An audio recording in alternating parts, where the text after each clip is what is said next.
Hello friends, today I'm going to be talking about the brand new DK talents going into Dragonflight. This is the first build, so there's going to be a lot of changes, but I'm going to go over what I like, what I dislike, and also some feedback that I'd like to give, what I think could be an improvement.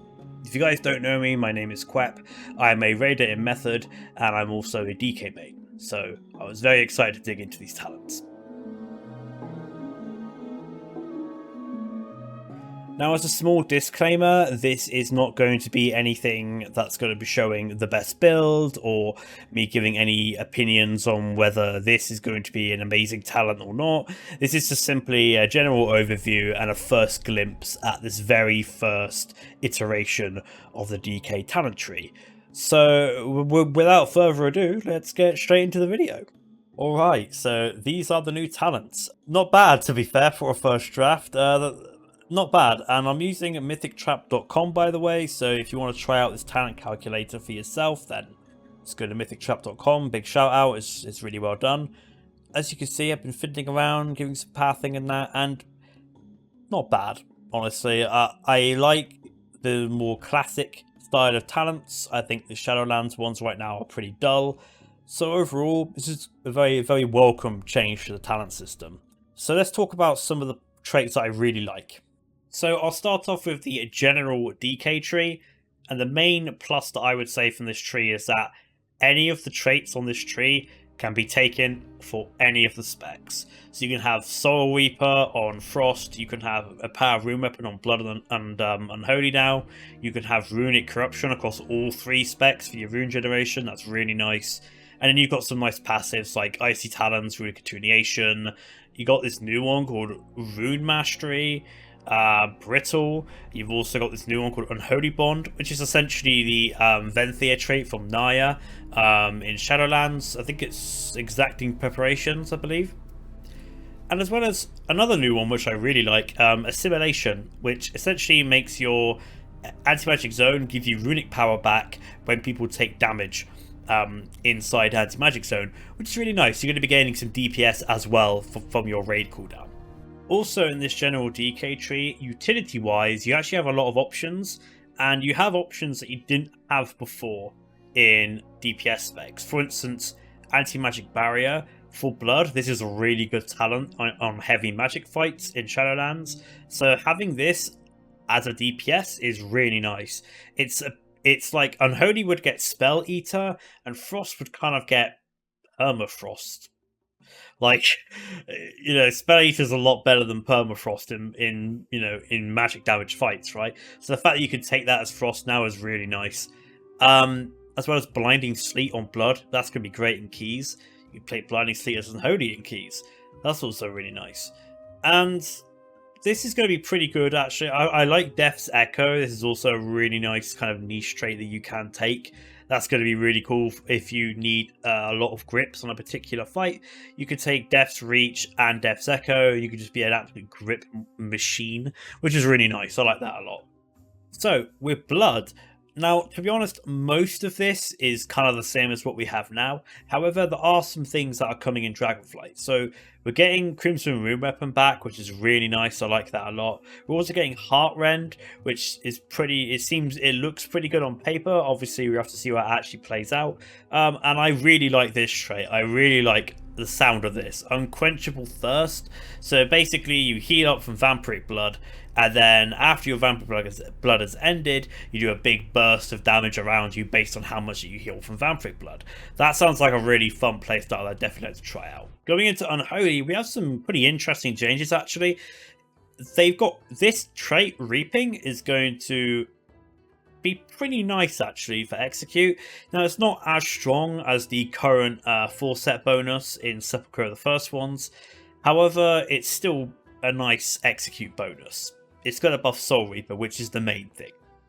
Also, you've got the changes to Unholy Blight. Now, it says it's a disease that deals damage over 14 seconds. So the way that I read this is that it's not going to be applying a damage taken increase from your minions anymore. And that would explain why this trait has come in, which is a new trait called Unholy Aura, which enemies within 8 yards take 20% increased damage from your minions.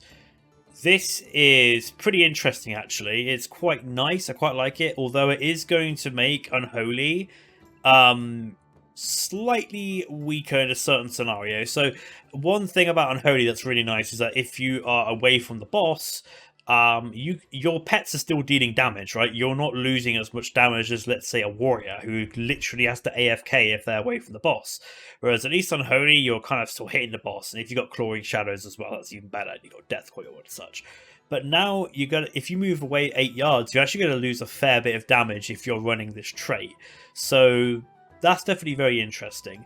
And it also makes sense why then you've also got Morbidity, because Morbidity increases diseased enemies, the damage that diseased enemies take by 6% per disease that they're affected by.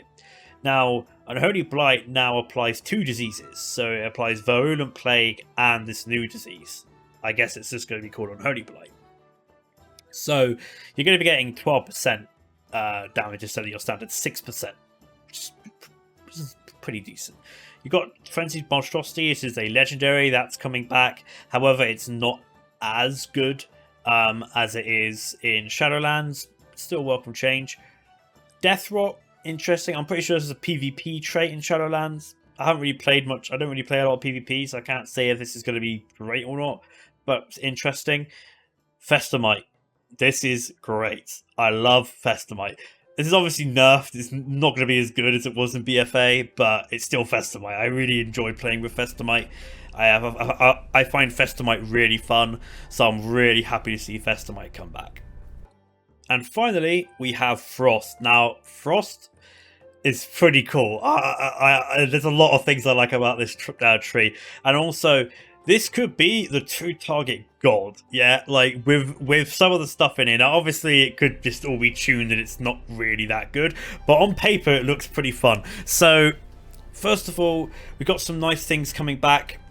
You got our legendary, so Kultiras or Rage of the Frozen Champion. That's welcome. My favourite trait in BFA, I really like playing with it. It's Frostob's Indignation. It's now called Frostob's Aid, and I really loved playing with this in Season 4 of BFA when you use your pillar and you send out a little baby Sindragosa. That was great. A ninja pulled a lot in Motherload, but still, that was really fun. And Chill Streak.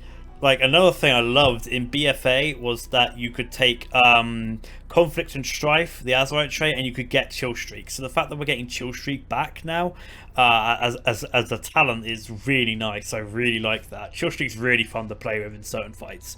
Nihilo for farm with Zanesh and Raden, especially. Raden was so fun playing with Chill Streak. You've got your standard stuff then, like Breath of Sindragosa. And one of the most interesting things that I think is going to be mad is you've got Empowered Rune Weapon, and if you take the other Empowered Rune Weapon, you get 2 charges of Empowered Rune Weapon. So you're going to have really long breaths. Like, you think you've got long breaths for right now in Sepulchre's Frost. Your breaths are going to be even longer if you've got 2 charges of Empowered Rune Weapon, right? Which is also really cool. I also like, you get Cold Heart, but it's some really interesting interactions. So you can have Perfilating Chill and Cold Heart. And I'm not sure if this interaction will work, but imagine if you could proc Cold Heart twice, because Chains of Ice affects 1 additional enemy. So 2-target cleave, you've got theoretically 2 targets getting hit by Cold Heart. You've got Chill Streak, and you could also take Improved Death and Decay, which now takes the Death Stew passive and makes you Obliterate Cleave 1 additional target when you're within Death and Decay. So again, this is why I was saying that Frost could be really good in 2-target scenarios. But Frost kind of makes sense. The way that this tree is kind of laid out, it makes a lot of sense. Like, the right-hand side is your AoE, focused mainly around Remorseless Winter, Rhyme. You got your Frostbob's Indignation, of course, Gathering Storm, Everfrost, and Breath of Sindragosa. You've got, and then this side is much more based on your 2-handed kind of obliteration kind of build, focused mainly on like big obliterate hits and whatnot with improved killing machine. You can take Frigid Executioner, improved obliterate, obviously murderous efficiency, bone grinder, all this stuff, right? The only thing I find that's weird, I find this is weird with the multi-choice thing here, but another thing I find really weird is where they put Frostrim's Fury and Absolute Zero. Like, I guess in PvP this could be decent, but I just feel like Absolute Zero shouldn't be here. It's just weird, you know? And in general, I think a lot of the traits need to be like moved about, which I'll get onto next. So here is my critique and my main gripes with the current iteration of these talents. So I know that it's made from a leveling perspective, and that I assume Blizzard want you to kind of unlock as you're leveling these abilities like Heart Strike, Marrow Rend, you know, then you get Foul, and you get like Marrow Rend, you get your Bone Shields, and you get Blood Boil, 2 charges of Blood Boil. But the problem I have with it is that I don't understand how these specs are really going to work at low level without these baseline traits. And I feel like stuff like Icebound Fortitude, Anti-Magic Shell, Chains of Ice, Death Strike, this should not be a talent. You know, this should just be a default ability. You know, a talent to me is stuff like this Unholy Bond, Death Pact, Permafrost, I guess, Blinding Sleet, Anticipation, this Proliferating Chill, you know, traits like these are talents, right?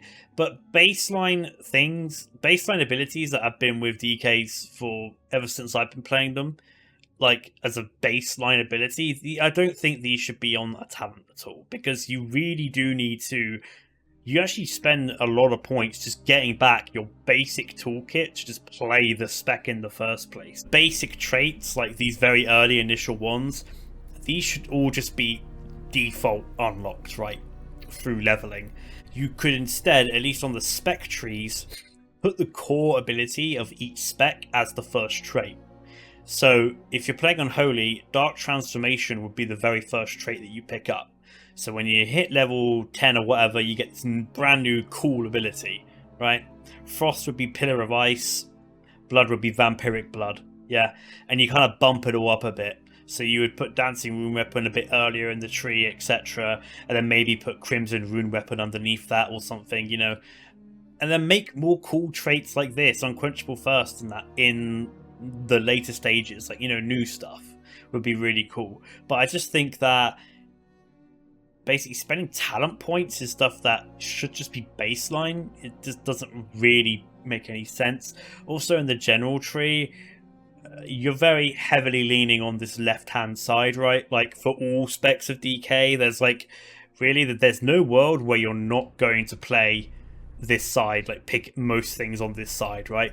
And this being a multi-choice thing, like Runic Corruption is just better than Runic Empowerment, like flat out. Like, so I don't even know why this is even a choice. Just like get rid of Runic Empowerment and just make Runic Corruption, and that's it. So I think with these general changes, it's going to be a bit better. I think spending less points on actual abilities that you should have baseline, and having some more points to spend on talent, which would generally be a better change.